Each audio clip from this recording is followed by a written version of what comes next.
Hello!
Welcome once again to Macray's Keep, the Rare Daylight stream. On today's stream, we will be spending plenty of time in Blender, as we usually do. We're going to be finishing up our rendition of Laudna from Critical Role Season 3. Once we're done with that, we have a special treat for you. Call it a Christmas gift, if you will, if you celebrate such things. We are going to bring her into the keep, as we do with all the figures once we finish them. Today we're going to demo some new features that we're working on that will allow you to quickly and easily repaint your figure once it's in the system without having to revert to Blender, without having to do any selection or any tedious type of thing. You can change clothing colors, change every color you want right in the browser, and you can either save that character, save that figure, or make a copy beforehand and have multiple versions of the same figure, just differently colored. So we're very excited about that, and we will get right into this. We only have a couple more things to do on our Laudna figure, and we're going to do them right now. So we're going to start with the mundane, as we like to do, get that out of the way with her manicure and pedicure. As you can see, she desperately needs it. And then we are going to do this super cool flaming skull that we did. Again, this figure is sourced from Eldritch Foundry. That's eldritch-foundry.com. You can go there and get your STL downloads or physical figures. This is our source of choice, though we do get figures from other sources as well. All right, so let's get right into it, and let's get these fingernails selected and painted and get onto that skull. Whoa. All right. So let's get into edit mode here. And for these, I like to try to do the select more technique, which for those of you who are new is Control+. And I think we're going to go one more here. And then we just need to really decide on a color. And, well, I think we kind of know what the color is given this figure.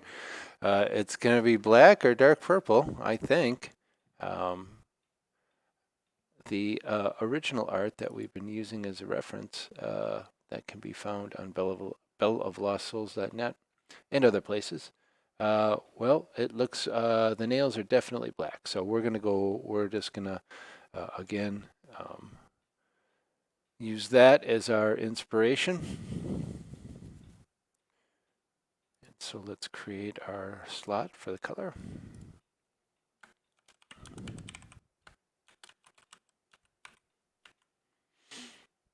And as I mentioned, we're going to be showing you a new feature in the Keep, which is going to basically allow you to take any of these material settings that you create here and change them right in the browser, right on the figure, see the results in real time.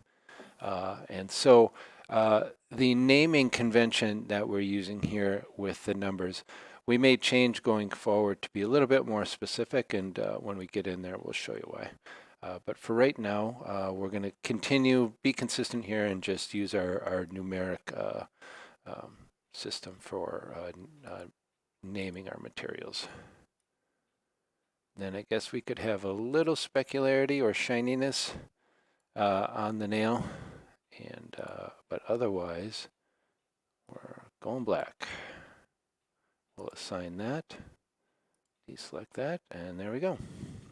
So 1 down, 9 to go.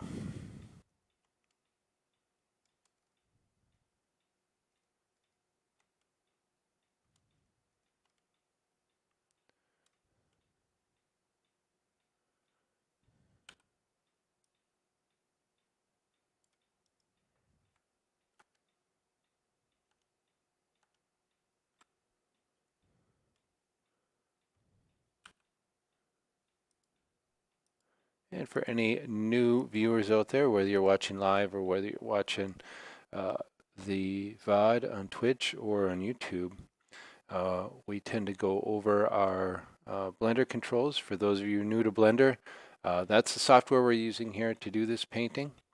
It's free, completely free. It's one of the most widely used and supported 3D software packages out there, supported and invested in by huge companies, many huge companies. This is a fantastic piece of open source software. Again, we don't have a neutered or dumbed down version for free. The full version is free, always has been, and I believe always will be. So grab yourself a copy if you want to do this sort of thing, and have at it. What we're doing in Blender here, as I've said many times before, is just a small fraction, very small fraction of what Blender is capable of. And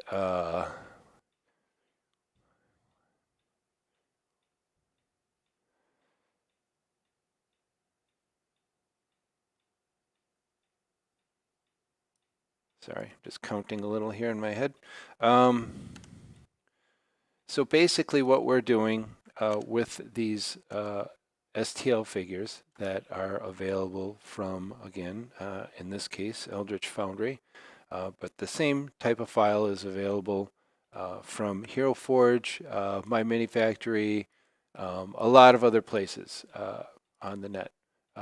And anywhere you want to get an STL file, or really any kind of file that you can get into Blender, and Blender has a fantastic array of import options. Once in here, basically what we're doing is we're selecting and isolating various parts of the model, or the mesh, if you will, and then we're assigning what's called a material to that. In our case, it's a very simple color, and the reason Blender allows you to do many very cool things with colors and materials and textures and things like that. Unfortunately, when we view these figures, use these figures on the web, we do have to adhere to some restrictions or some limitations with regard to what can and can't come out. So basically Blender is more capable, has a higher ceiling than what we are ultimately ending up using these figures for, and that is, well, on the web in Macray's Keep. But we can do colors, and when it comes right down to miniature figures, doing basic colors is really quite sufficient. And we'll show you some of the output and what that looks like, really where the rubber meets the road when we finish this figure. But what we're doing here is we're selecting, you can see I'm selecting these parts of the mesh, these triangles, just by clicking on them. This is the circle selector. You use that by clicking the C button on your keyboard, and then you can use your mouse wheel to make your selector bigger or smaller. And then once we have something selected, we can create a color or material for it, and we can assign that color. I'm going to deselect that now, and so you can see what we're doing here is we're adding that color all over. After the fact, you can reselect that all of the anything you've assigned to that slot. So we can, if we want to do something with all of them, once we're done, we can do that. So we have multiple ways of selecting things. As I said, you can do it a click at a time with the circle selector. There's also a box selector, which you can drag and select a large area if you want to. And then we have a couple of really, really cool keyboard shortcuts, which we're going to get in. You've already seen one of them, is the select more. So I'm selecting a small kind of symmetrical area. It's kind of hard because we're in an irregular area of the model, these fingernails, but a small kind of symmetrical area, and then I can just do Control plus to select more. And I select a little bit more, I select a little bit more, and you can see that it does a very, very good job at selecting more stuff. We got to clean this up a little bit again because we are in kind of an irregular, area of the model. We're going to assign that. Deselect that. So let's zoom out here. Wow. And you can see now all of the fingernails on her left hand are done. Now to move around in the main viewport here, when you're not in select mode, by pressing C or B to do the box selector, you can see we're in select mode here. You can get out of select mode with a simple right click of the mouse button. To rotate around your figure, you just hold the middle mouse button or your mouse wheel, if that is your middle mouse button, and move your mouse around, and this basically rotates all around the model. If you want to pan or move, you can hold down the shift key, and then it's the same center mouse button to kind of move just in kind of the X and Y axes. And then we'll rotate around again. If you want to zoom in and out, it's just the mouse wheel to zoom in and out. And that's very handy when you want to get in and select something with a lot of detail. You can get right down to it and select exactly what you want. So let's do her right hand here and get our nails finished. I am going to save this. I like to save my work on the regular. Again, Blender is it's open source. My experience with Blender has been it is extremely stable. I don't think I've had a crash. And again, not that I'm really, really pushing it to the maximum of its capabilities, but still, it's pretty impressive. Pretty impressive, not gonna lie. So let's grab this area. Maybe not this. And then to deselect, if you select something with your left mouse button, you want to deselect it, you can just click, once you're in select mode, you can click the center button and that deselects. So let's see where this gets us here. I'm going to select more and more and more and more. Okay, so that we still got some more to do here, but you can see we got the majority of it done nice and quickly. And again, time is kind of the resource that you're using here. And we have been working on finding ways of doing things more quickly. And we will demonstrate some of those as we go on here.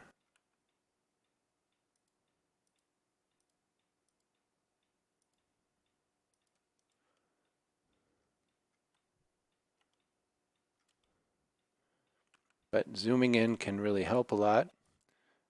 Obviously, you don't see as much of the model when you're zoomed in, but you know, when you got to get something done and you want to be precise,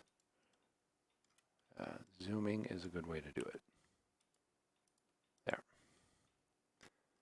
And again, there's no hard and fast rule about what is fingernail here and what is not. We could have cut it off right here. That probably would have been fine. Or we could have gone down to this row here. That's fine. Again, no hard and fast rules.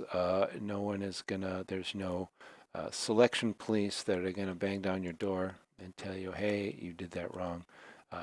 Make your best guess, do your selection, apply your paint, and move on with your life.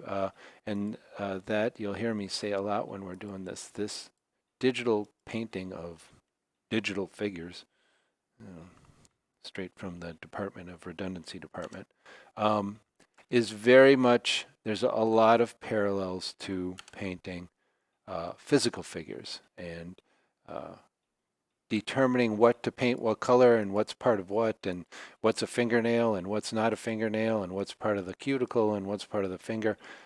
These are decisions that you're going to have to make. And again, there's not really any right or wrong there. You can do your figure the way you want to do your figure, and who's to say it's wrong? Certainly not I.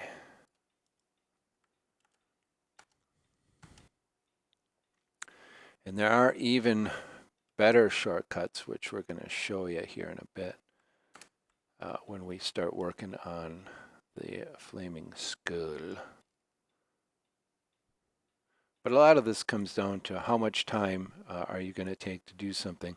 And when you get into these very small details, obviously it looks huge here and you can see every edge and every detail and all that stuff. But when this is going to be a figure outside of the software, she's going to look a lot like this. And if you look, you can see that her fingernails are definitely black. They're definitely painted. But that's all you can see. Any of the finer details are gonna, they're just gonna be basically washed away. Just like with a physical mini. You see it in front of you 3 feet away on a table, it looks, like one thing. If you get it and look at it with a magnifying glass, obviously you're gonna see some of those differences. And in some of our videos, if you're curious about switching between edit mode and object mode and different things, by all means, ask questions in the chat, post in the comments. We go into some of that in some of the other videos and streams. But anybody who's got any questions, just let me know. And if you happen to be a Blender head and you have some suggestions or hints, tips, tricks, etc., I am not a Blender head. I am doing my best to kind of get a job done here using a tool that I'm not terribly familiar with, and just trying to get it done as best I can. So I am always open and happy to hear anybody say, hey, did you know you could do this or that or some other thing that's going to make my life easier and make the job of painting figures quicker. Not that I don't enjoy the actual painting process, I actually do.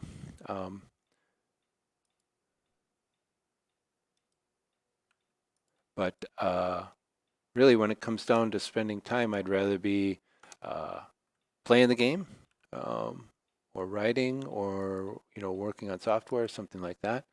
And so while I do want to paint and I do enjoy this kind of creative expression, anything that's going to make it smoother, more seamless, easier, better, whatever term you want to use, I'm all about.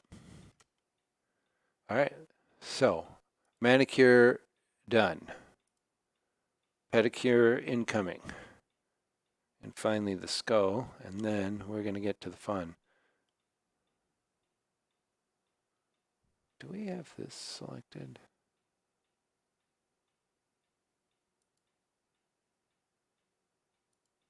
That's that. I don't think we've done this.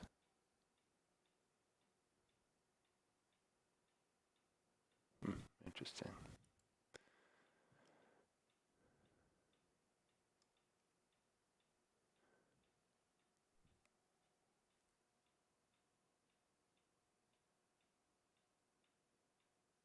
Excuse me for just a moment. I thought I heard something. All right, so pedicure time. And this is really no different than the manicure portion of our program.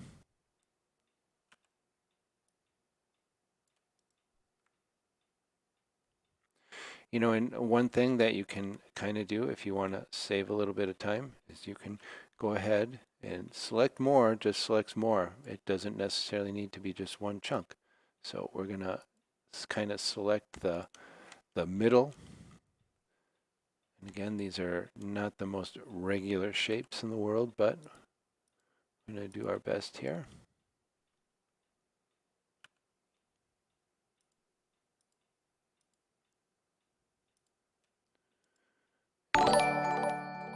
And, oh, thank you, Mythic Princess, for the hosting. Appreciate it. Hope you had a good stream. We are working on our Laudna figure and giving her a pedicure at this moment. So now that we have bits of all of her toenails here, and we could even go and do the same thing on the other foot, but I want to kind of keep track of what's going on here. We're going to do Control plus, Control plus, Control plus. Let's take a look, see what we think. I don't know, looks pretty good to me. And again, this is one of those time-saving types of things. So we're going to go fingernails. Actually, we should just change this to nails. So this is going to be the mani and pedi version. Let's deselect this. Oh, look at that. Oops, and we're up inside her dress. All right, perfect. Excellent. So let's do the same thing over here.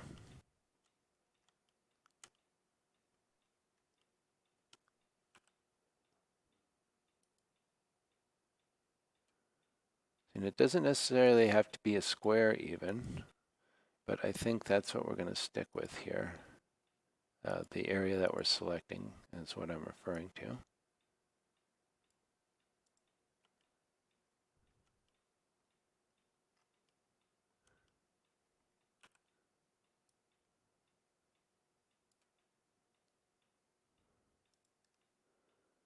And then over here,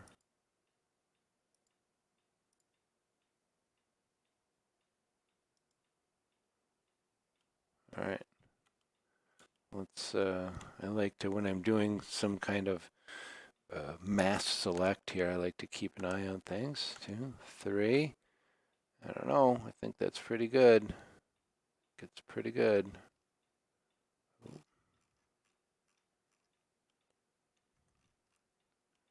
All right, let's assign that. Yikes. And just like that, we've got some black toenails. Unfortunately, we didn't have options to have shoes that are a little bit closer to what the Laudna is wearing in the art we're using for our as our basis here, or our guide. But we are doing the best we can with the options that are available. So let's get that saved. So now another really nice way of selecting things, and we're gonna start with this belt here because I don't think I've done that yet. Let's get in close here. Each part of the model here, and this is something that's unique to Eldritch Foundry, and one of the reasons I really like their models, it makes painting much, much easier, is each chunk that you see here is in its own distinct object, if you will. And so Blender has a really nice feature that allows you to select what they call linked faces. In Hero Forge and a lot of other models, everything is blended into one face or one mesh. So when you select linked, you select the entire model, and that doesn't really do you any good when you're trying to paint specific parts of it. But the Eldritch Foundry models, if we just select a little bit of this, and then we can do Control L as the shortcut key, or from the select menu up here, we can do select linked, and for linked, you can see Control L right there. And that selects the whole belt, even though there isn't a whole belt there, even though we can't really see it in the back because there's other stuff over it. So what we're going to do with this is we're going to We're going to move our nails selection up though. I like to keep these kind of organized. Again, not critical, but I try to keep kind of all of the parts about the person or creature or entity, whatever, together, and then kind of the clothes and equipment and other stuff together. So let's add a new material slot for that, and we're going to call this, well, we'll just call this the belt, I guess. Now the question is, and we have to use shader nodes here. You can see I clicked on this and there's a whole bunch of options here. Unfortunately, where we're going, none of these options will be relevant, so we get this more simplified version of options, and actually the settings here we don't even need to see either. Make sure that you can see all this stuff. There we go. And so we can pick the color here. That's great. This metallic slider doesn't have anything to do with us, and the roughness slider doesn't have anything to do with this except while we're in Blender. And I like to turn the roughness up because it makes seeing our selections easier when we're down there. And then the specular really controls how shiny something is going to be when we get it. And in this case, over here you can see this is shiny over here. You can see how the end cap of our scroll case is shiny because we give it some metal, and the same with her poison flask here. We have it kind of a metal flask. Glass is not good with poison. So what we're going to do here, we don't want her belt to be shiny, so we're going to turn the specular down. And then we're just going to choose a color here. And she does have kind of a couple of belts. We're just going to make this a very dark brown. So we're going to move our color down here. And there, and I think we're going to just bring this touch towards the reddish. A little darker yet, and let's assign that. There we go. All right. And again, the select linked is going to be very handy here, I suspect, because if we had to select this manually, you can see that we would be, if we wanted to select, say, this flame up here, or we wanted to select, we'll start with the skull. We would have to go in, and we're going to zoom in, and we're going to, click right around here because we don't want to do that. But we don't have to do any of that with an Eldritch Foundry miniature, because once we've got some of this figured, the skull is its own object, its own entity, its own mesh, if you will. So we can do Control L to select linked, and look at that. We got the entire skull without worrying about her hand and without worrying about the flaming parts of the flaming skull. That's interesting. I don't know what this is. We'll see though. Okay, so it is a skull, and we are going to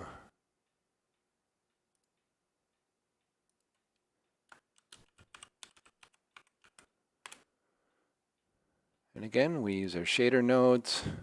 We don't want a shiny skull, I don't think.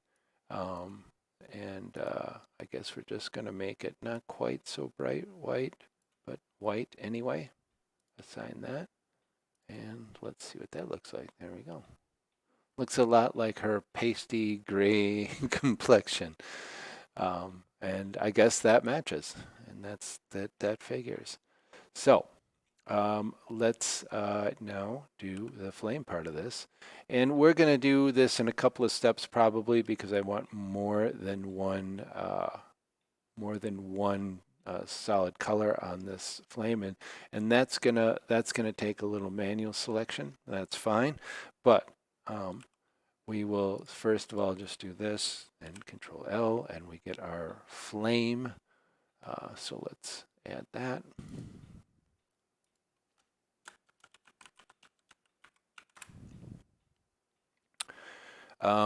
here, and then I mentioned earlier we're going to bring this figure into the Keeps Model Lab, and we're going to show you some things, and we can actually do some things in there that we can't do in Blender, surprisingly. So most of the stuff kind of works the other way.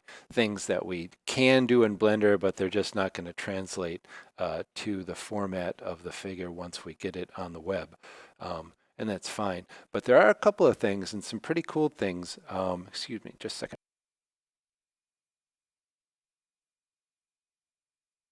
That we can do on the web that we can't do here in Blender. So I still don't think we want our flame shiny. I don't think shiny is really where we want to be with that. So for our base color of the flame, I think we're going to go darker. And then we'll have kind of lighter color highlights. Well, we'll see what that looks like. Okay, so that looks a little on the red side to me.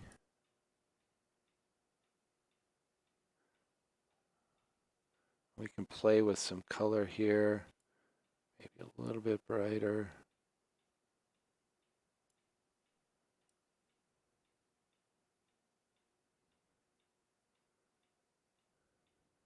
Let's start with that. I think that's fine. Okay, so now let's save this.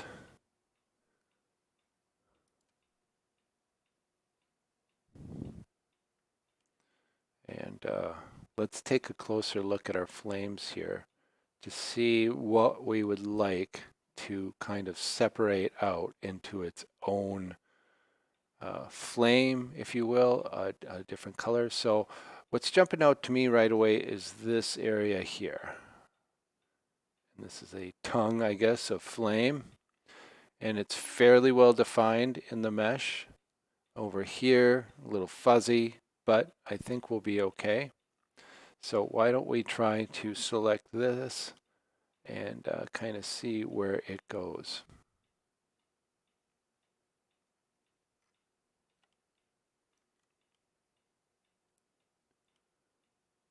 So because we have a fairly nice definition over here, this is where we're going to start. We're going to bring it down this kind of crease here, and then it'll end here. We'll get all this stuff up here, and then we'll kind of follow this around. You can see these are like rows or lines if you follow them. And we're going to, once we get to where we want it here, then we're going to follow that up and around, sorry, and around the top here and kind of see, and that will kind of give us an edge over here, hopefully. Although maybe we should start.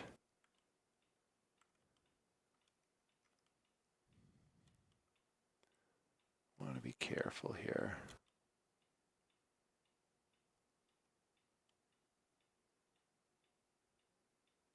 Because even if we start, and I'm just going to do some preliminary stuff here, if we look at this as the line, and then if we carry that line, whoa, this is going to be fun. See, this line goes way out here.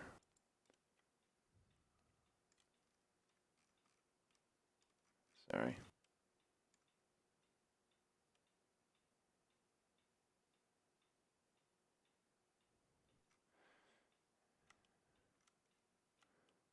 I'm not saying this is necessarily a problem, but I do want to be cognizant, because whenever you have a transition of color and it's not a very defined line that the model gives us like here, we kind of want to be careful about what we're going to do. And this one curves down nicely right to there. I think that's actually fine, and I think we're going to start with that.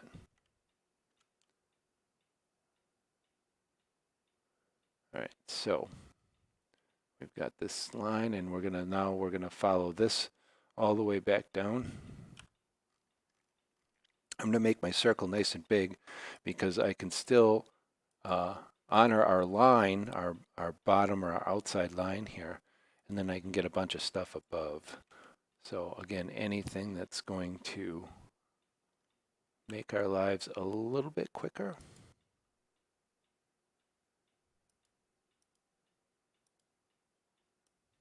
We can grab all this stuff.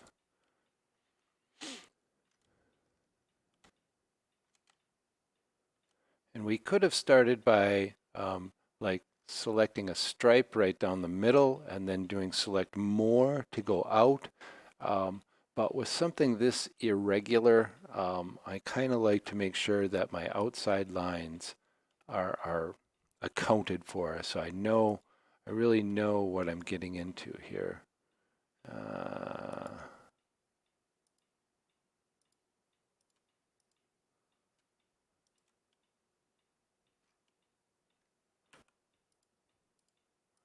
And again, we can't use the other shortcut, our select linked, because as you saw when we did that, we selected the entire batch of flames or the entire flaming area. And so here we're just going to have to kind of do it the old-fashioned manual way and select, but it won't take very long because this is a pretty small area. And my apologies if you hear one of my cats in the background. Yeah. He's within an hour of feeding time, so he feels the need to tell me about it.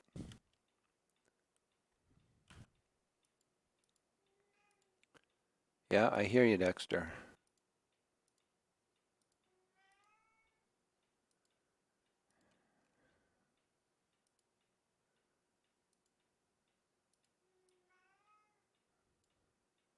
And again, I got a little overspray here, so center click on that. And this is a really good lesson here in 3Dism, if that's even a word. You can see I got a dark line right here, and it looks like there's a very thin line I've missed. But remember, this curves around, and so if we grab and we rotate, you can say, oh, there's a whole bunch more. So always don't be afraid to rotate. Whoa. Do some rotation to try and get kind of a feel for where you're at and what you're selecting, what you're working with. Excuse me for just 1 minute.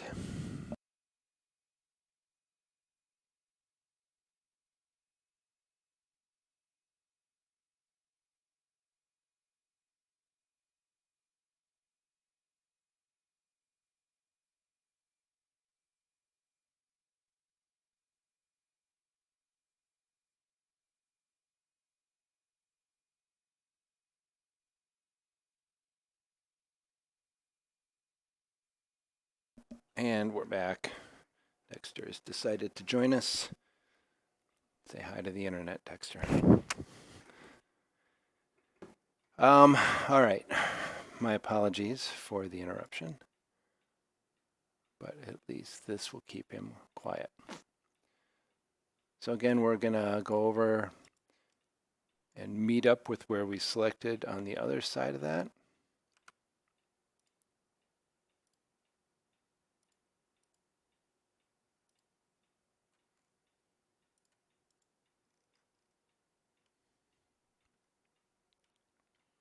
And now we can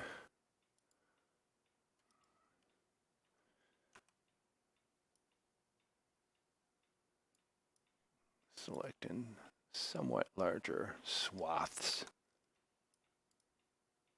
Again, our selection color is similar to the color we're selecting over, so be careful with missing areas. Although in this case, because we're kind of blending things together anyway, it's all part of the same thing. We're just trying to get a little variety of color in our flames. It's not that big a deal if you miss something somewhere, but you might see it as because everything shows up as a triangle of one shape or another, one sort or another.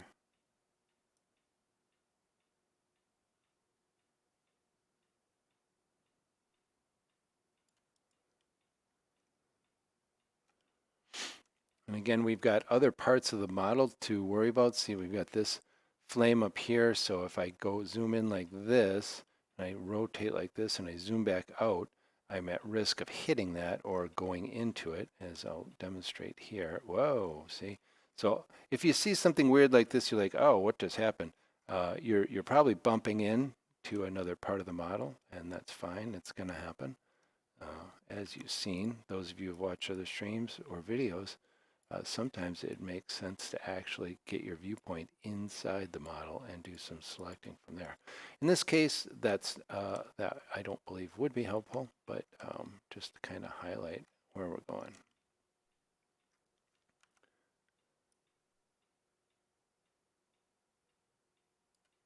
Again, you can see the background over here. We have no parts of the model are beyond this edge except right down here. So we can go to here and just click that and select that.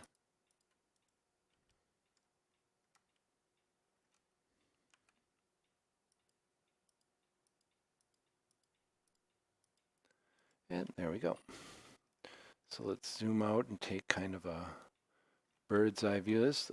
We missed a chunk right up at the tip here.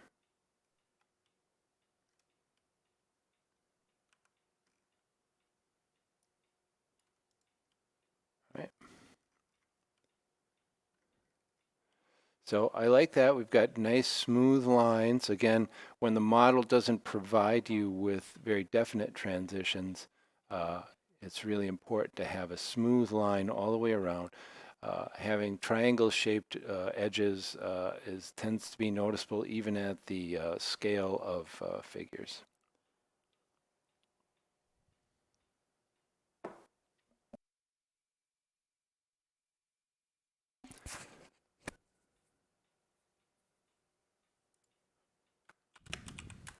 Oh, sorry, I missed a chat message there.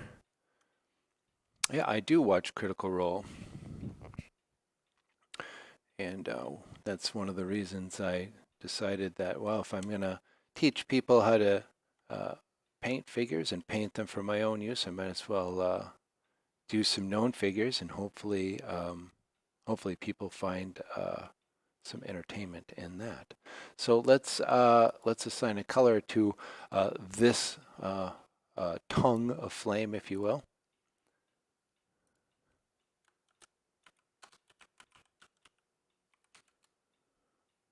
Again, we are going to not make it shiny. And if we want to, we can actually, if we want to start from the original flames, we can use the eyedropper to select that, and that basically matches these up. And then what we want to do is say, okay, let's make this one a little more on the yellow side. And then let's assign that. Okay, I definitely don't like that. So let's get into object mode where we don't have to look at the mesh. Okay, so this is definitely Garbo. So that's better. I think these flames got to be bright.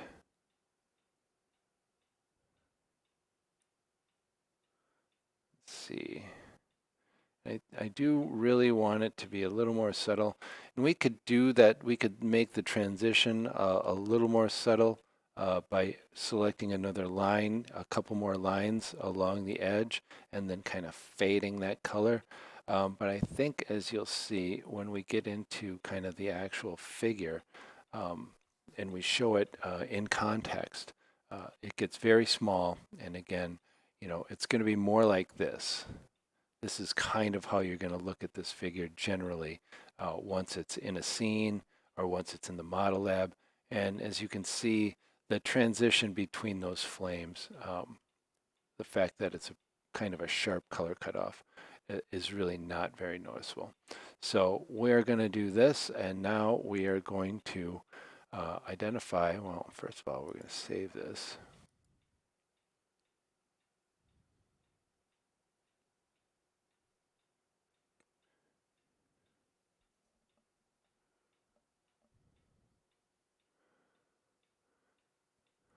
And now we're going to identify another likely candidate for a tongue of flame. Now you might say, well, here's a nice one right here. I think this actually, and goes up into this, is kind of our base of fire, if you will. And I don't want to change that. I think that's what we're going to keep, our base color. I think this here, this down to here, I think is our next likely candidate. And I think, again, we're going to start kind of here in this crease, and then we're just going to see where that flows and where that takes us.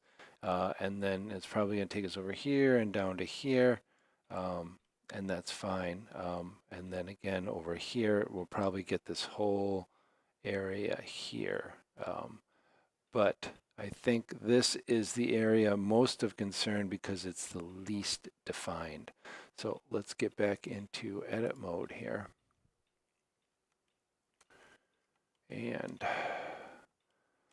now we've got, the model is giving us this nice crease right here. So we're going to use that as the starting point of kind of where we want this line to be. Or we could go up here and see there, all of that.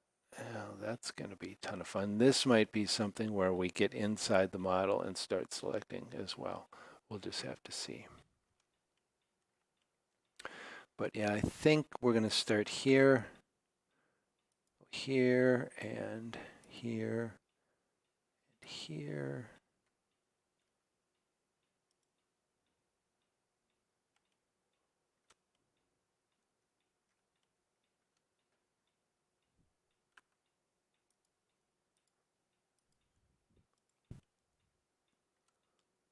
And see, we're following this line here. And we'll see where that takes us. Now, this is an interesting point here because we're following this line down here, but now we've got a split. And we have to decide, do we want to kind of turn up a little bit, or are we going to kind of keep going in this direction? And I generally like to follow it without turning or without deviating from the direction for as long as I can until I feel I have to. Again, we're working with kind of a less defined edge in the model. We're actually kind of creating an edge of color where there is no edge in the physical model. And so I want to be careful there because that can become most visible. All right, so this is an interesting point here because our line is going this way. And let's take a look at what that's going to do for us here. I know we're going to select all this, so I'm going to get it all while I'm here. So, Mythic Princess, do you watch Critical Role too? I presume you do.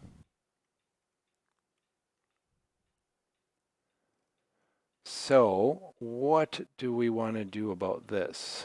So the question is, we could, if we want to bend it down, we've got a nice transition line here that we could, and I think we want to try this at least.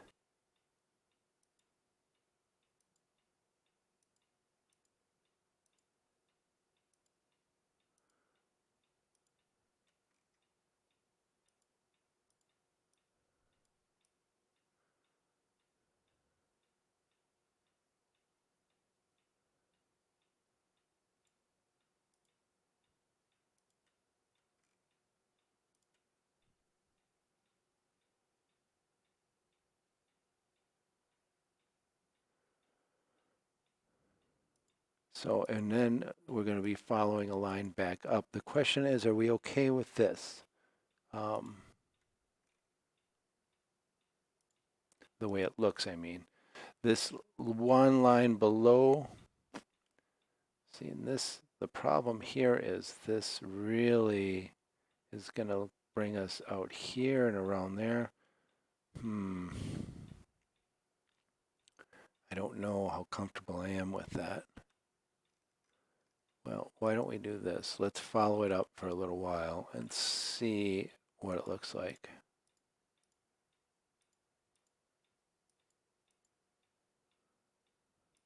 Or can we do something like that? Is that a transition? That's a thing? I don't think so. Otherwise, we're going to get up into this part of the flame, and that is something I don't want to do. Okay, so I don't think this is a thing here. So let's do, I'm going to Control Z some of this stuff away. Whoa, that's too much. Shift Control Z will redo.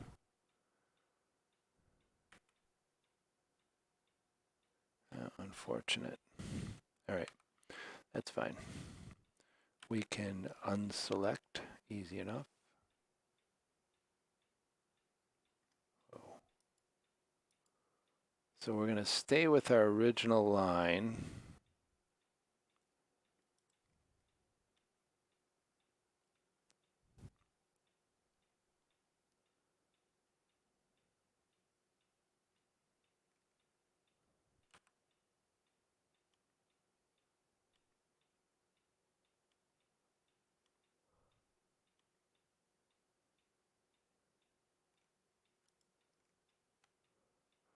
As much as we can. We certainly, I think, so if we, yeah, okay, so here's a good way to do it. So here's a line that goes right up where we don't want to go. And this one right below it, or right next to it, does the same thing. But look, we've got this really super cool transition here, and we're going to grab this, I think. This is, I think, definitely where we want to be.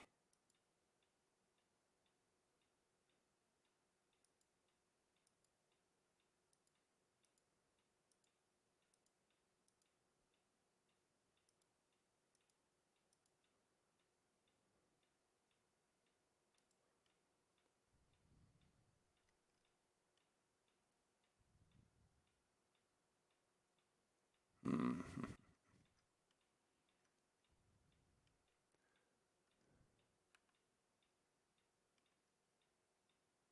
How about that?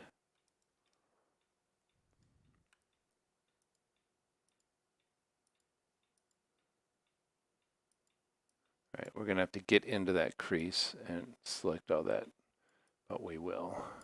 And again, with no other parts of the model kind of behind this, we can be a little more liberal. I hope I'm not selecting anything bad here, but we'll see. All right, so let's continue on. We've got a partial line here that we're going to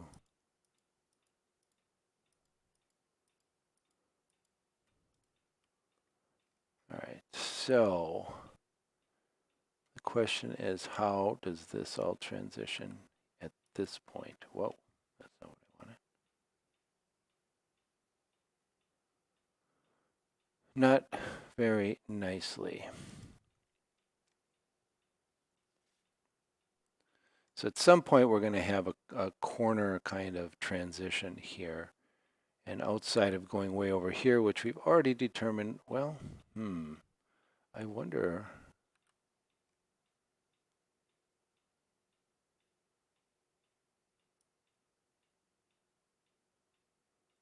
Take this and take it right into there. That's actually not too shabby. It's much better than what we were looking at over here.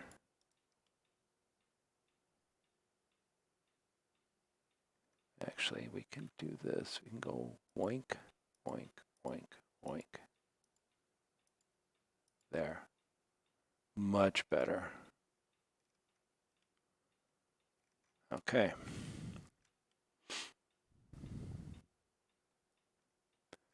And if we follow this nice curve down that they have done for us, we can come into here, come up here, select around her thumb, and do the little tilt technique, like I said. And you can see there's stuff we definitely need to get.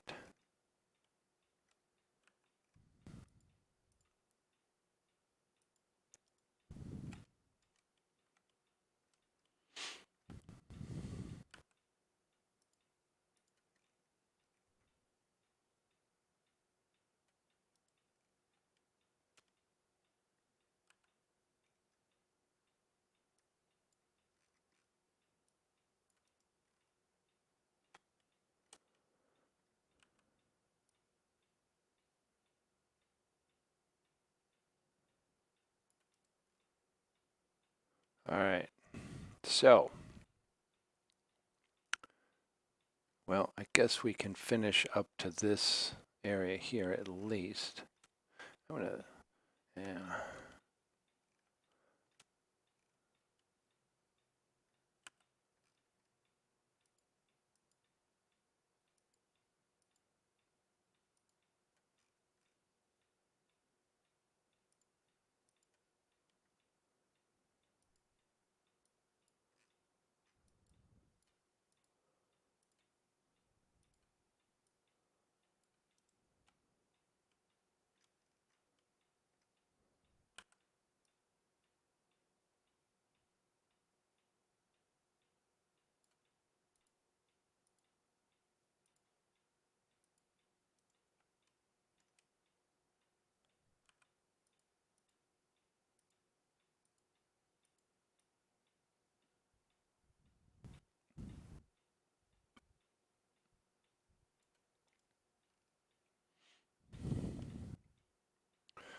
All right, so I guess we can, as long as we're here, grab a bunch of this,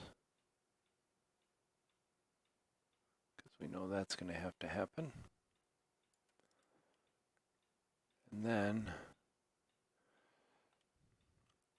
now here, we have kind of a decision to make as to what line we're going to follow up. Now we've got a pretty nice crease to follow, but before I make a decision here, I do want to go up here and make sure that this line doesn't lead us astray. And actually, I want to kind of probably start from up here and bring that down. I think that's just a better kind of way of doing this particular selection. Because if we select all the way up this crease up here and we get to the point where we realize we're on the wrong side when we get up here, it's going to make us sad.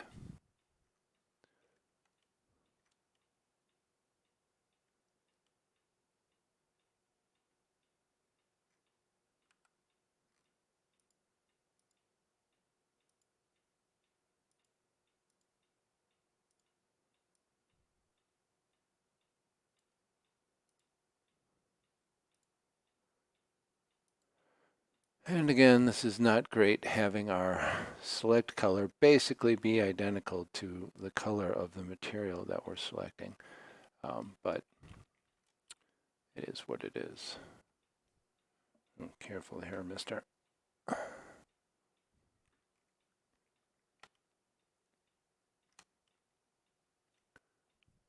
But what I want to do is pick up this line and follow it down.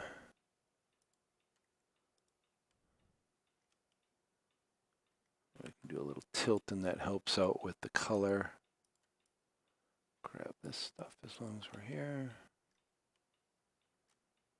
And again, we're still following that crease, but now we don't have to really worry about where it ends because where it ends down on the bottom here is much less critical to the process than where it ends up on the top.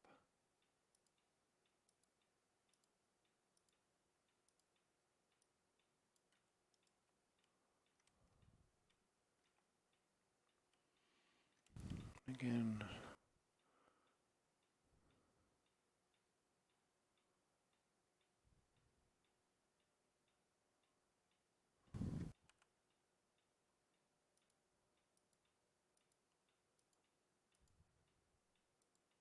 I don't care what's happening up here with the selection. Again, I'm focusing just on the line that we're following on the way down here. This stuff is just going to be filled in the middle here, if you will. See, we got a nice smooth line all the way down. And here's the bottom. And look at that. Oh, that's not the bottom, but the bottom will be very similar to that.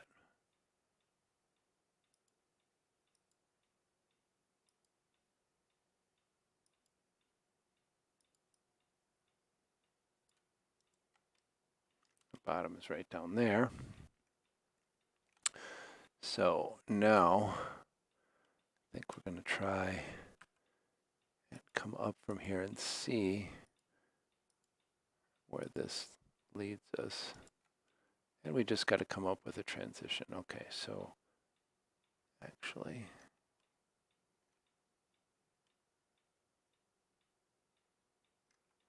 and we have some opportunities to bump down a line here at some point, but it's not going to really matter. There we go.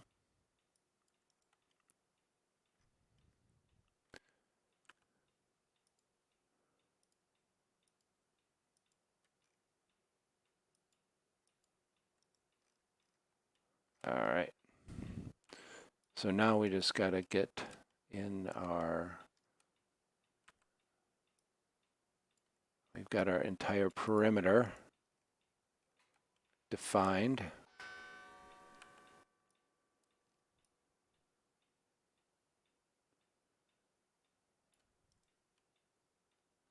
And up here, the perimeter is defined partially by us and partially by the other tongue of flame there. Okay, so, oh, we got some overspray here, it looks like. Yeah, get out of here.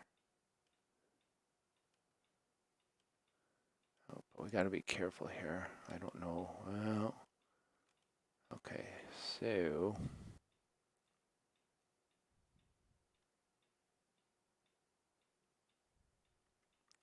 we can actually just bring it in right there. Okay.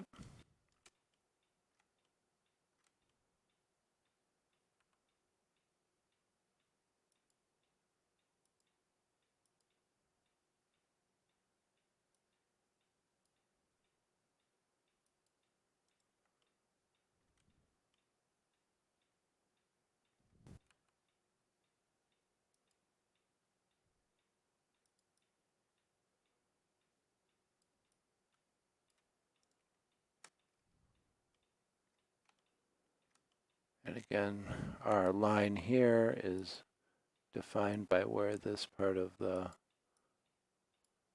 flame intersects with the other one. Makes our life much, much easier.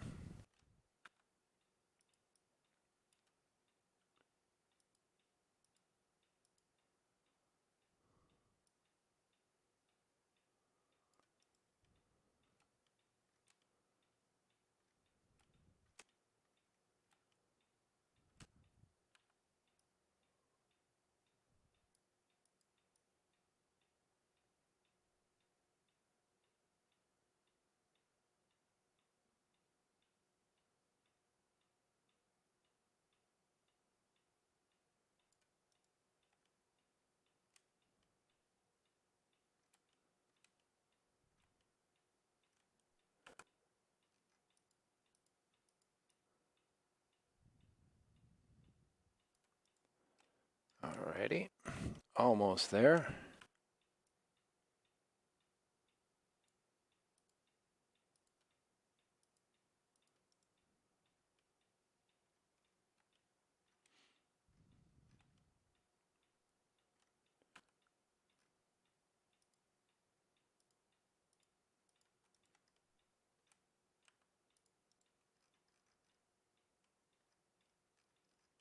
All right, so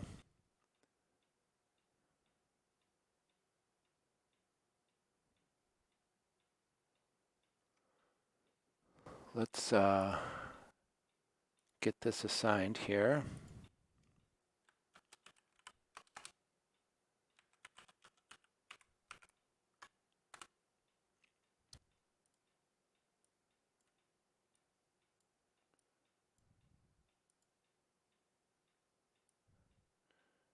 Again, we're gonna, let's try something like this, but keep it bright. Assign that.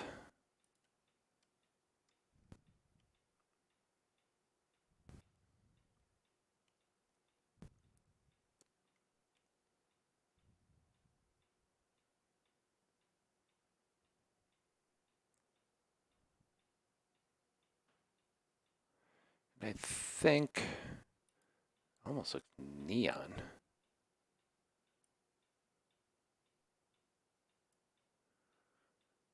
Let's save this.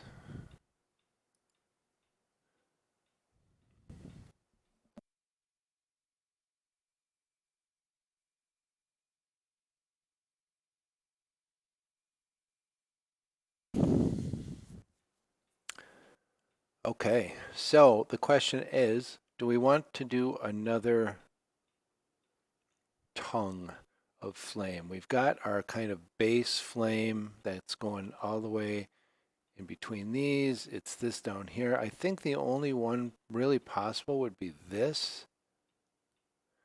And we can certainly take a look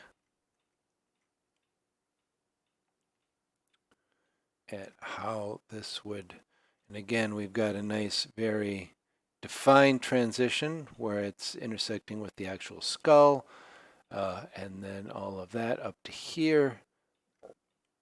Excuse me. And see what's happening here with the visuals is we're stuck between the flame and her. So it's going to be kind of difficult. If I zoom back, I'm inside of her. Zoom forward. That when you get close to something, Blender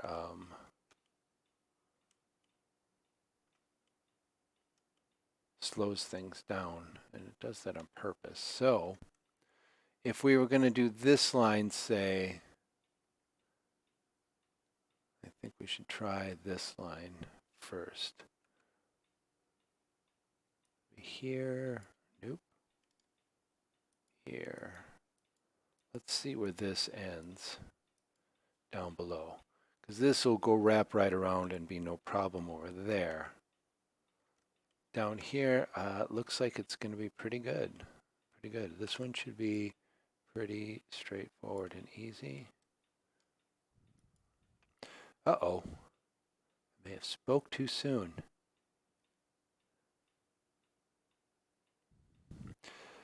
See how this line is now curving off here, going in a direction we don't want it to go.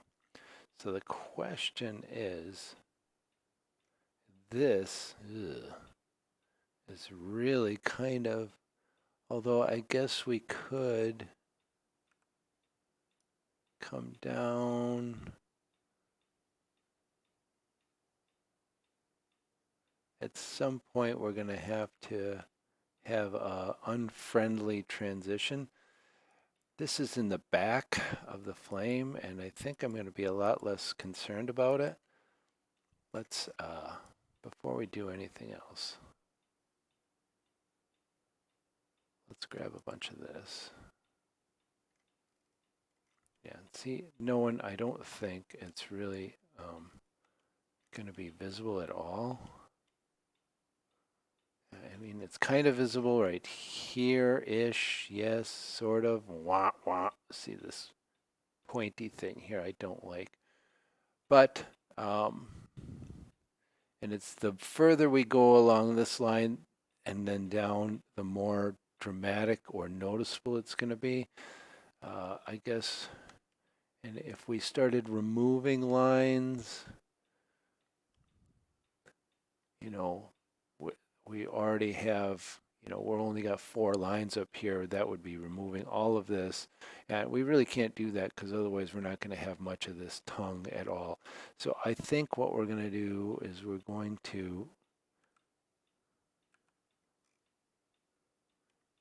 I don't know, maybe we can just kind of chunky this up a little bit, smooth it out.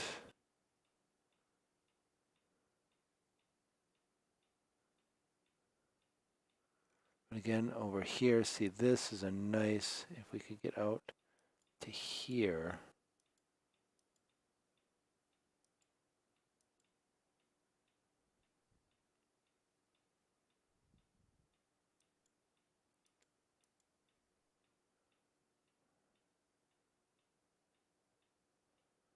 Well, I think we're going to just go with this for now, at least. With the understanding that it's not ideal. And then we're going to get some color assigned to it. and we'll see what we think.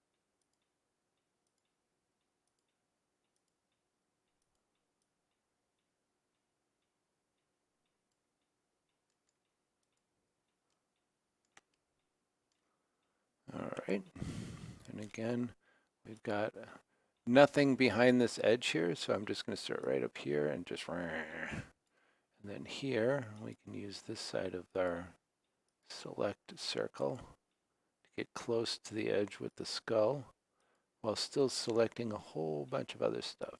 And again, it's just a time-saving thing.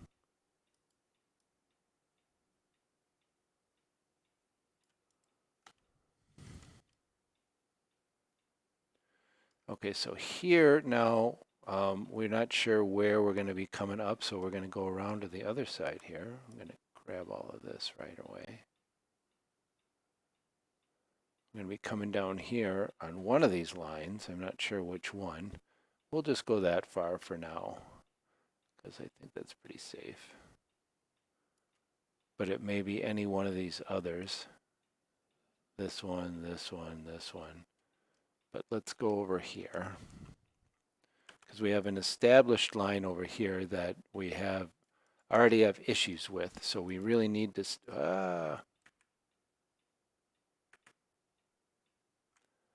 that we really need to stick with.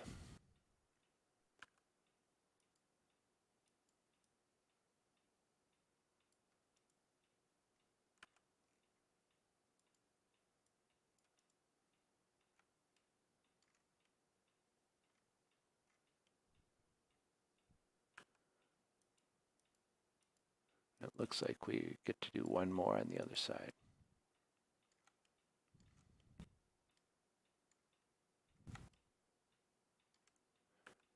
At least. So we have some intersection here.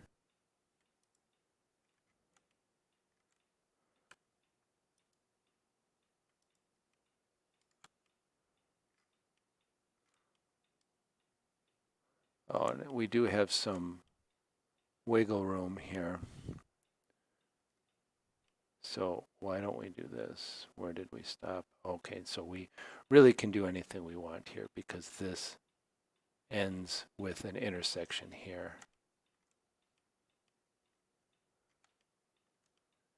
So let's grab all this business.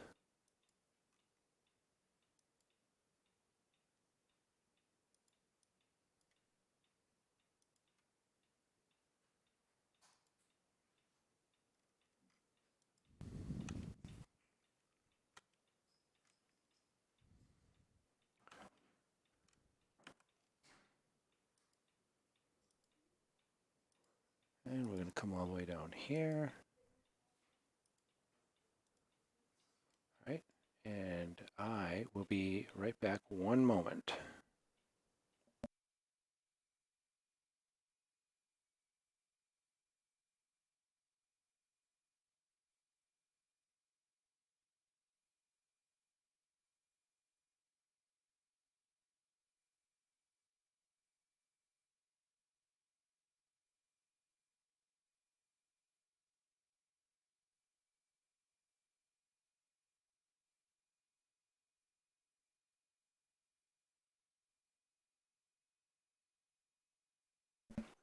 And we're back. Okay, so now we've got this tongue of flame completely selected with our unfortunate area down there, but it is what it is. I wonder, can we just, where does this go? I wonder if we can just run this right up here. Let's try that.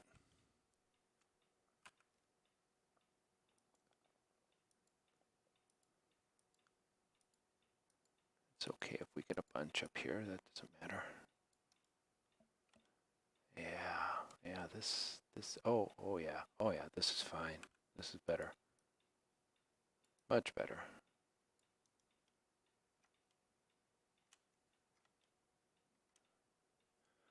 Because we get bailed out by the fact that this runs into this up here. Although even if it didn't, it looks like it would come around in a perfectly acceptable type of situation.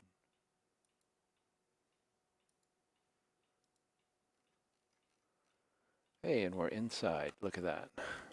So just to show you all who haven't seen the model from inside yet, you can see that we are inside, and this is the skull down here, and this is flames all over here.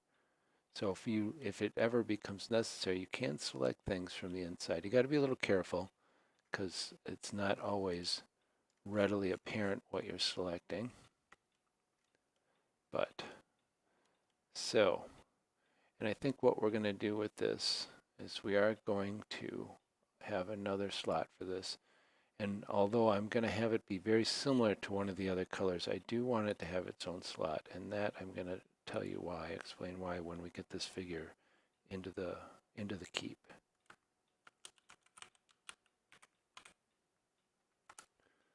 So let's do this. And we're going to eyedropper our yellow,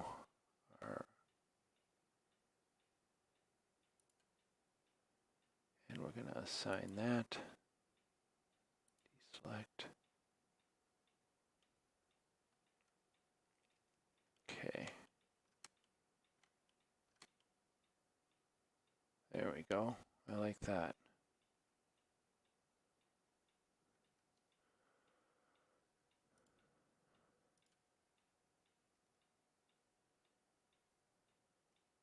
So let's take a quick look around.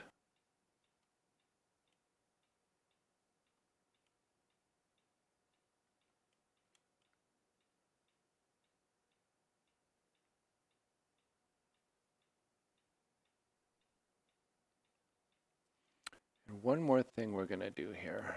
We are going to use a little bit of transparency.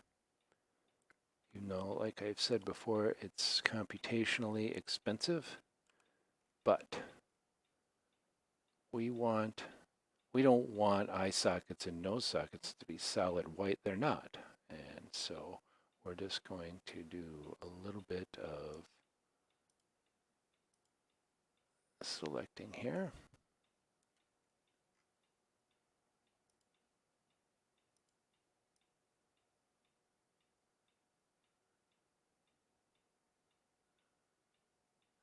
And this is going to be a very subtle color. Not really going to be a color at all, but our edges especially.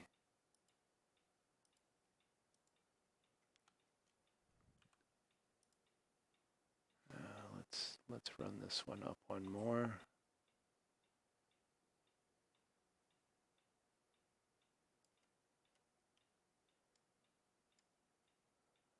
That's fine. We are going to call this Skull 02.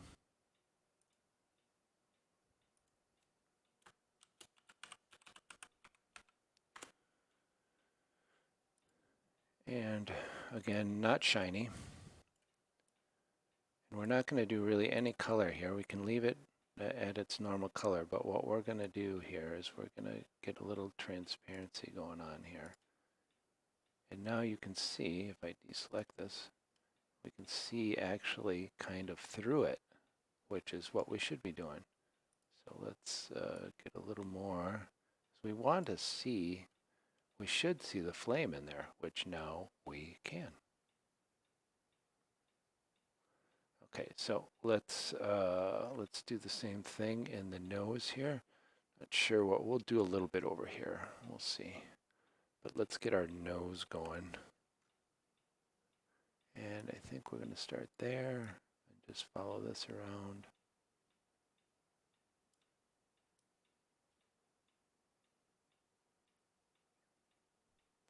Again, this is meant to be a subtle effect, so I'm not going to lose any sleep over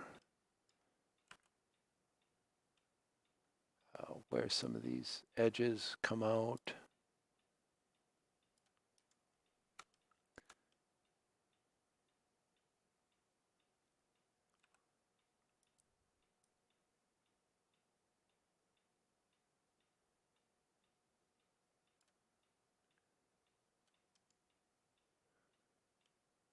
Whoa. All right, we're going to assign this here. We're going to actually move this up by the other skull. There we go. And again, if we deselect, we can see into the skull, which is what we want. All right, so let's take a look at this because we're going to do a little bit here, but again, not super critical. Maybe one more. All right. And we're just going to follow this along.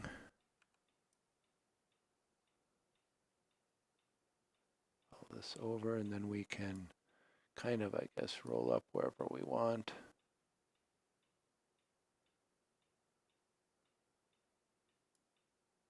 Sure. Not a big deal. No one's going to see that for sure.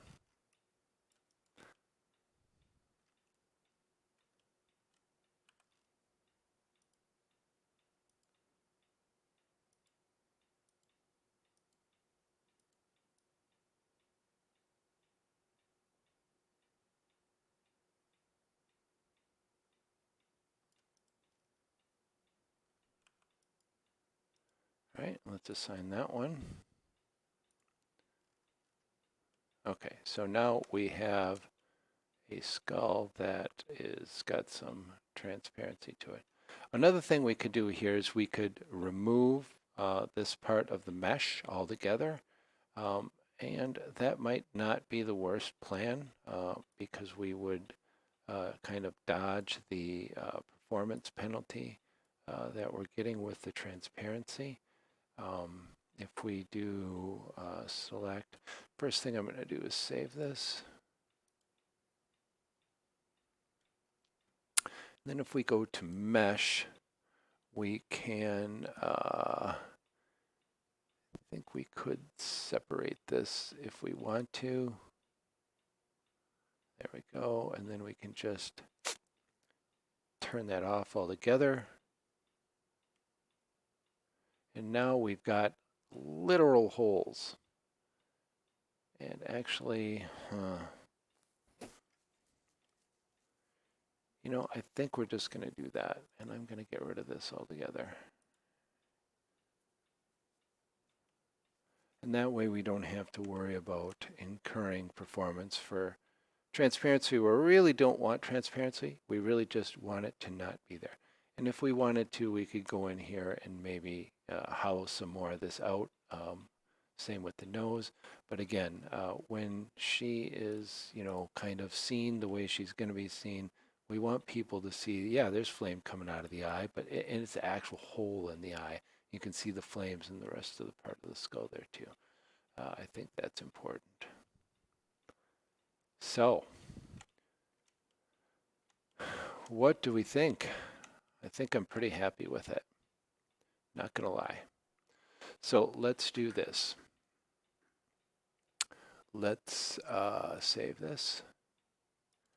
And we will show you the export process and getting it into Macray's Keep.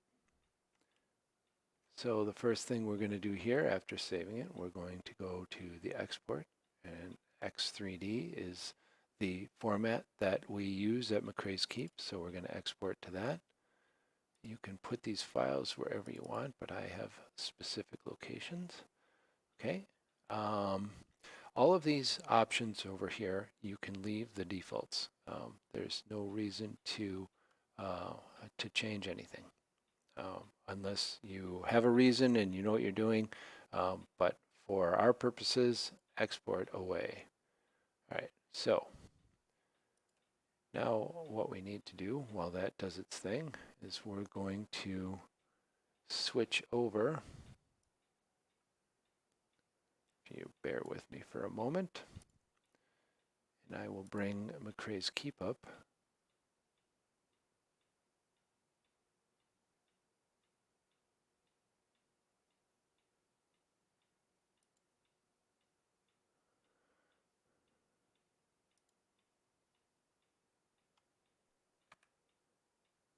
And switch our capture source here. Bear with me. There we go. So the first thing we have to do with any figure that we bring in is we're going to have to upload them. So we go into the file manager here, and if that window is not already open, you can just do that from your GM menu and open your file manager right there. What we're going to do, obviously there's no upload options here. You got to be, in order to upload something, you got to be in a relevant folder. So we're going to go into X3D, which is where all our models are. And we can now choose a file and upload it. The first part of this is to select whether or not this is a character model or just an object model, like a chest or a chair or a candle or something. The characters, as you might guess, are treated a little differently. So this is going to be a character, and now we can choose our file. And we will go to the location that we keep our X3D files in. And here she is right here. She is almost 20. Yeah, why is she so big? I'm going to have to look into that. Wonder, yeah. Usually the transparency, which I used for Imogen and Ashton, and make the models much bigger. I'm not exactly sure why she's so big, but that's fine. It's just going to take a minute to upload such a large file, but that's no big deal. We're going to do this, and you can see down here at the bottom, upload is in progress.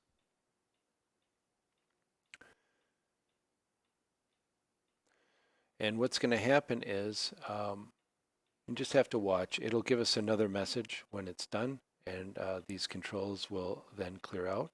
It's just going to take a second. And once it does, she's going to be in our list of objects here, and we can then click on this button for her and to bring her up in the model lab. The model lab is a place where all the models that you have in your site, okay, so she's been uploaded. You can make a variety of adjustments to them. Because we can take an X3D model from anywhere, not just Blender and not just one that we did. You might get it anywhere on the internet. We have no idea what the scale is, what the position is, so we give you the opportunity to kind of dial it in, and you're going to see what I mean here in a minute. Because these models that come out of Blender that start life as an STL model are very, very big in the context of Macray's Keep, and you're going to see that here. So here's the model lab. It just kind of looks like the holodeck, if you will. We are going to change this because there's some relevant information that we want to display on the wall. And again, we've got a little progress indicator up here to show you what's loading. And that's going to take a second, especially with kind of a larger model like the one we're working on. It's just going to take a second to load in. Oh my God, and you can tell we're looking at her feet, and she's obviously huge. So right here is where we can do a whole bunch of stuff, scaling and moving her around and changing the viewpoint, which we'll get to in a second. But I want to show you a couple of things because it's not always obvious what you're looking at, especially when something comes in quite this big. We can tell it's her feet, but if you want to, we've got several viewpoints up here, and you can look from the top down. Okay, still doesn't help much because she's so big we're actually inside of her. And so a lot of these others will be the same. What you want to do is you can just do this, and this viewpoint will show everything. And you can see in the context of the model lab, she's Jargundo, But there she is, and she looked fantastic. But what we're going to do here, first things first, is we're going to scale her down. And I can tell you from past experience that we don't want a 1-to-1 scale here. We actually want her to be 0.035. And you just tab over and it's going to do all of them. These three dimensions are locked when it comes to scaling. That just makes sure that none of the models are deformed or disfigured that way. So let's do that.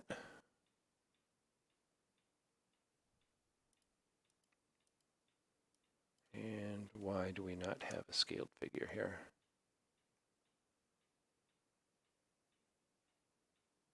And of course, we've run into a technical problem. So we are going to take a short interlude while I take a look at this. Bear with me 1 second. I'll be right back.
And we're back. And bear with me 1 more second.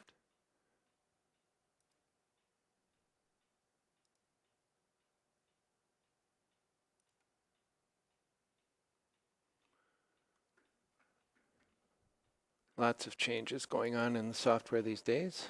Excuse me.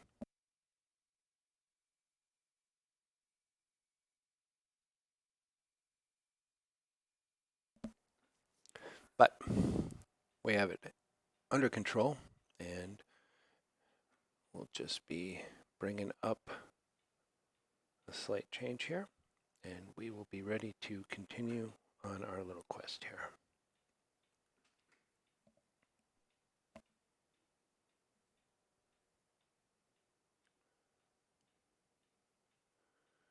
Just one more second. The universe is gyrating. Everything's percolating. We're getting ready to, there we go.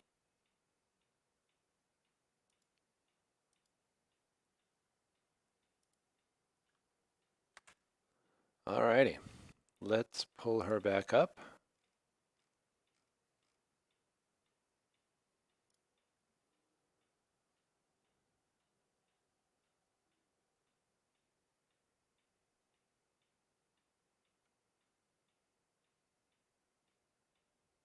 And again, you get a progress meter up here. It's showing you there's one model loading.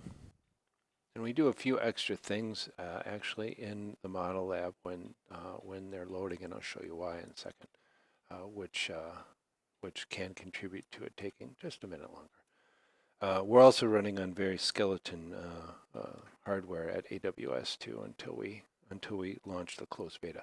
So I can tell you from past experience that the scale that you want for figures that come out of Eldritch Foundry or Hero Forge or most other of the 28 millimeter STL providers, that's the size that the 3D printers print them at. You want 0.035, and you can tab that, and that changes all of those, and now you can see that she is much more reasonable. It looks like her stage here is a little weird, and the reason for that is if you remember back when we were in Blender, did I close that? No. If you see her stage here, you can see that it's actually below the ground plane in Blender.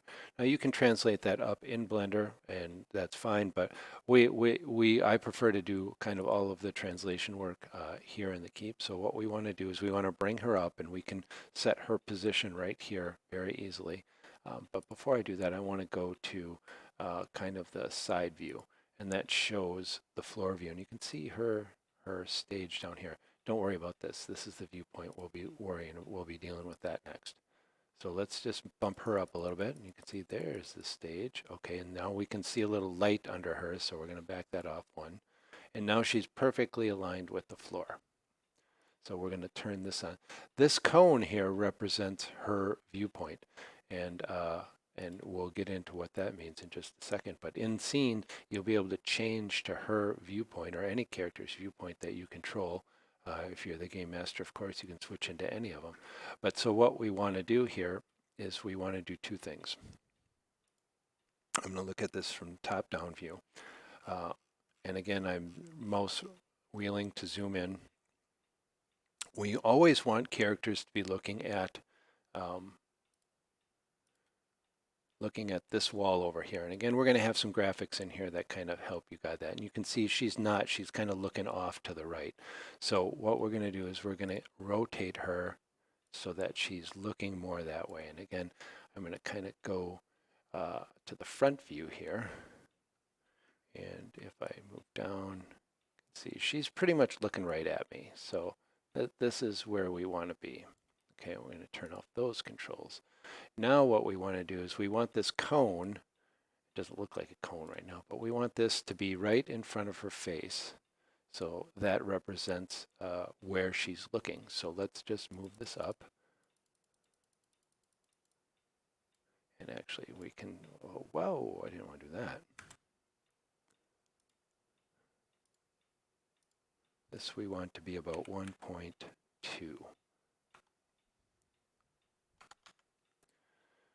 And we're going to go back to the side view now, because we want this point of the cone to be really right in front of her eyes. That's how this is going to line up. So let's continue moving this up a little bit. Okay, we can swing around and see that her face is pretty much right in the middle of the cone.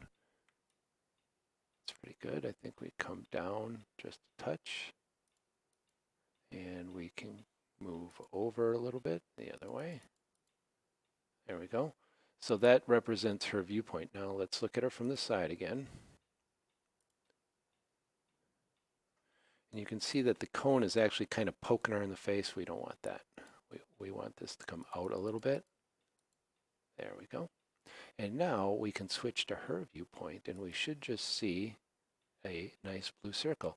We're in her eyes right now, looking out through the cone. And this is exactly what you want to see. You can move the viewpoint in or out here and see now we're in her head. We got to get out, or we can go to out a little bit more, and that's fine. You can see how the cone is changing. But I like to get it as close to them as possible, and then back it off one, and that's perfect. So let's again look at the scene view. Now we can pan around her and look at her. You can see everything looks the same as it did in Blender. Of course, we've got the lights. Whoa, sorry about that. We've got the lights really turned up here.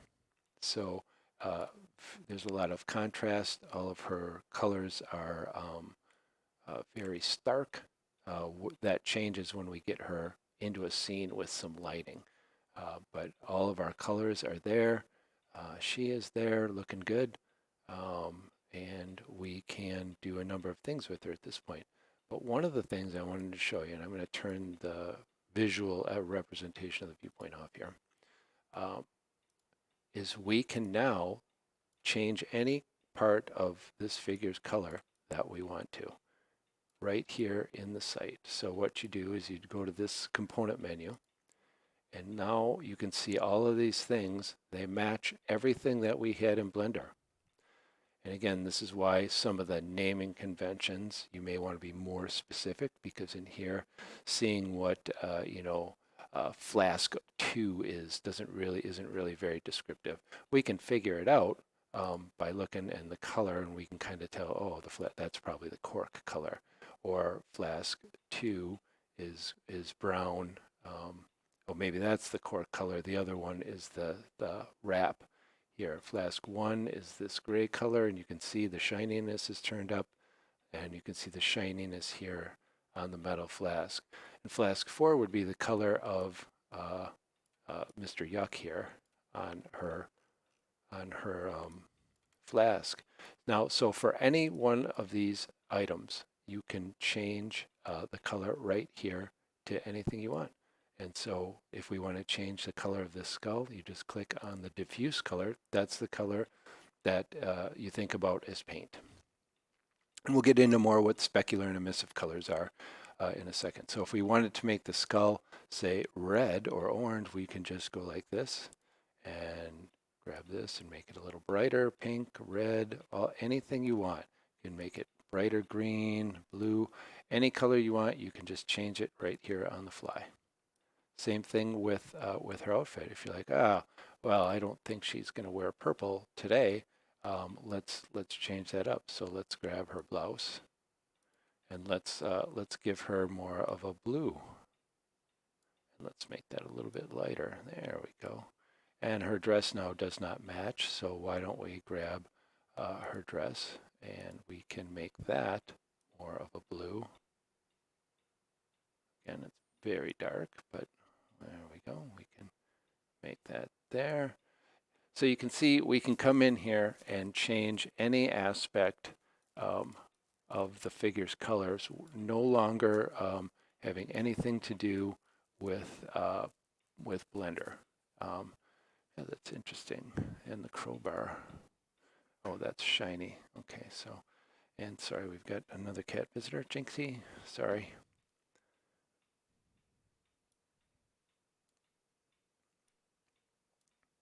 I don't think we want that to be like that. We can change this to make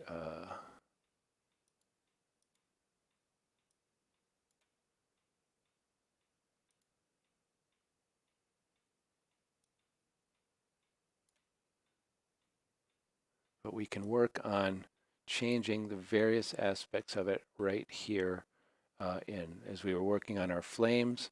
If you want different colored flames, you can do that. Turn that up. Do all sorts of stuff with the flames. You don't like this orange color of that particular flame. I think that's this one. Again, we want to have, the most, we want to make that a little more yellow. We can certainly do that. And then at this point, you can save this version. If you want to create a copy of this figure before you do any of that, you can certainly do that as well. Now, one last thing before we call it a stream. Let's get her into a scene.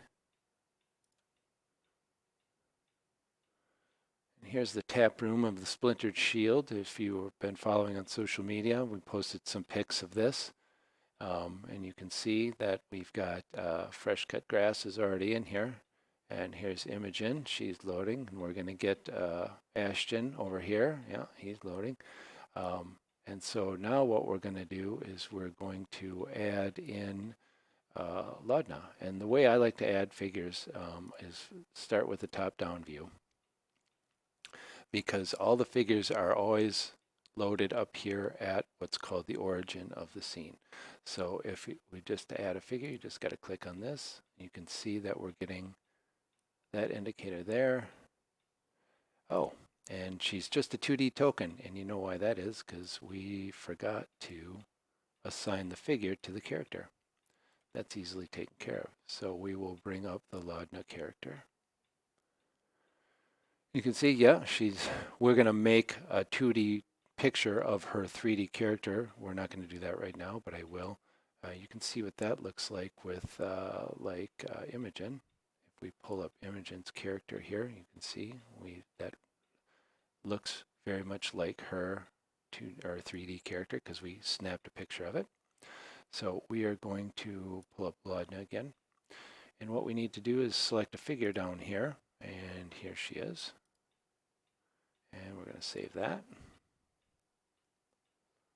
And we can get this down here. Bring this back in here. Let's reset our top view. I was wondering why that loaded so fast. So now let's grab Laudna, and my tooltip is doing unfortunate things. Standby 1.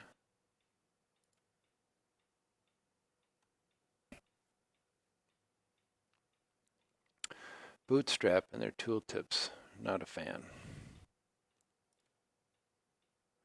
All right, so let's let this load, and we're going to get back into top-down view. Yeah, there we go. Again. All right, Laudna, join the party.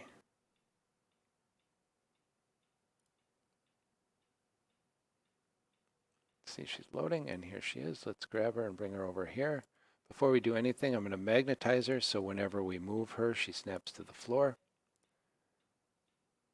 And we're going to move her up. I guess we'll move her up right here.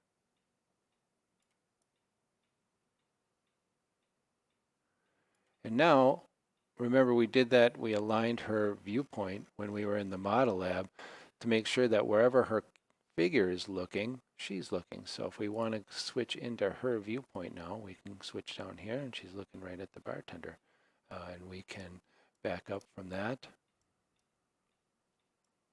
We're kind of having an out-of-body experience here, but that's okay. If we want to reset that, we just go right back into her viewpoint. If we want to switch over to Tobar Slate Cleaver, that's him. He's the proprietor of this particular inn. We switch around and we get to look at her. She, flaming skull in the inn, sure, why not?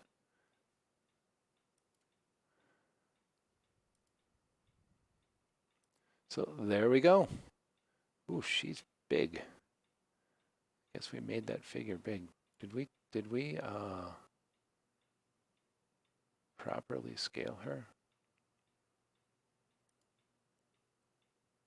Thought we did. We might have to scale her down a little. I'm not sure. Again, we have no real control over how the figures come in. So I used kind of a standard baseline there to scale her. But usually what I'll do is I use the base. The base should fit into one of these squares perfectly. And then otherwise, it was just in the figure making process over at Eldritch Foundry that we made her a bit bigger than the others. You can set heights, so let's take a look at the top down here. Yeah, so she's correctly scaled. We can't, well, we can move her around in here, but you can tell she's would perfectly fit into a square if we did. So she's just a big girl, and that's all right. So we have her done. Next up for tomorrow's stream, although I'm not sure if there'll be a tomorrow's stream, it probably will be, but on the next stream, we will be working on we have him here, Orem, Liam's character, the halfling fighter. We've got a figure all specced out and done and ready to bring into Blender, and then we're going to go through the same process and get him going in there. I think what we're going to do is we're going to get her into one other scene here while we're doing this.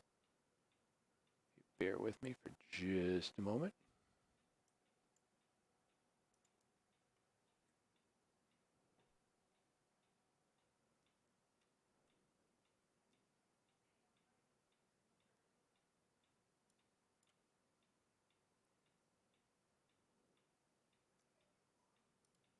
See, let's take a top-down view here. Yeah, see, her base is the same as everybody else's. She's just big, and that's fine. So let's pull up this scene. And we were in top-down mode when we left there, so we're going to come in here in top-down mode, but I'm going to change that as soon as everybody's loaded up.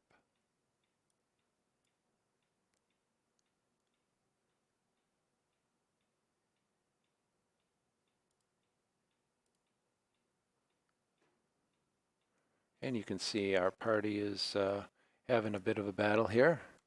So let's go to top-down mode. And again, she's going to come into the scene up here. Right now, that's the static kind of default for every scene. Every figure comes in right up at the upper left point of the map. We may add a change to that so that you can specify a starting position. Probably something that's going to happen. Okay, so there she is. Let's get her over here by her friends.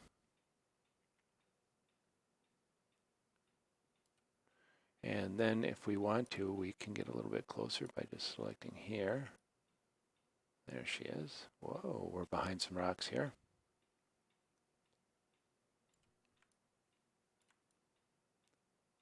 Beautiful. But let's rotate her so she's looking at the bad guys and giving them the bad mojo with the flaming skull. And let's switch to her viewpoint. See how that looks. Yeah, look at that, perfect. And she's just taller than everybody else, so that's all right. I know in Eldritch Foundry you can set a lot of that stuff. So fantastic.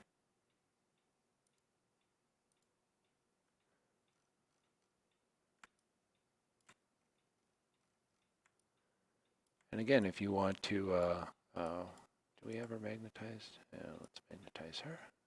Snap her down. Yeah, and so this is what a combat would look like with these 4 critical role characters and 2 bad guys. Hopefully after our next stream, or maybe 2 streams, we're going to have another, we'll have Orem in here, the halfling fighter, have him helping out. Maybe we'll get another bad guy or 2, and we'll go from there. But for now, that is the end of today's stream. Thank you so much for watching. If you're watching after the fact on Twitch, please follow. That helps us out a lot. And if you're watching on YouTube, if you could like and do the subscribe thing over there, that's great. If you have any suggestions, please feel free to comment. Hit us up on social media. suggestions for the stream, suggestions for the software, questions about Blender, questions about figures. We'll be happy to answer. And then looking forward to our closed beta. We're going to be able to get a bunch of people into the system so you can start running game sessions, running encounters, running campaigns, and see how it all works for you. But for right now, we're going to sign off and again say Merry Christmas out there to everybody. And for those of you who don't celebrate Christmas, have a nice day. Happy Hanukkah, Happy Kwanzaa, all the different holidays that people celebrate. Hope everybody is safe and secure and happy. And we will see you on the next stream. Thanks.